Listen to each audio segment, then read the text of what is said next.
آج جب سیاسی مخالفین کے خلاف جب کوئی مقدمہ نہیں بن رہا تو اغوا کرنے کی مہم چلا دی گئی ہے۔ رہنما مسعود نون مریم اورنگزیب تنقید کرتے ہوئے حکومت پر برس پڑی، کہتی ہیں کہ نواز شریف کو 5 گھنٹے کی تاخیر کے بعد ہسپتال لے جایا گیا ہے۔ کہا کہ نیب کی اور حکومت کے ترجمانوں کی اب زبان بند ہونی چاہیے۔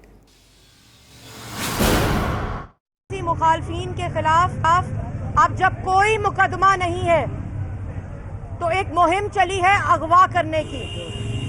اب سیاسی مخالفین کو اغوا کیا جا رہا ہے کیونکہ مقدمہ کوئی نہیں بن رہا۔ محمد نواز شریف صاحب کی پرسوں رات کو طبیعت خراب ہوئی، 5 گھنٹے کی تاخیر کے بعد ان کو ہسپتال لے جایا گیا۔ نیب کی زبان بندی ہونی چاہیے، ترجمانوں کی، جو میاں صاحب کی پہلے کلثوم نواز کی صحت پر سیاست اور اب انہوں نے 2 دن سے نواز شریف صاحب کی صحت کے اوپر سیاست کی ہوئی ہے، کیونکہ اپنا بیانیہ صرف نالائقی اور نااہلی ہے۔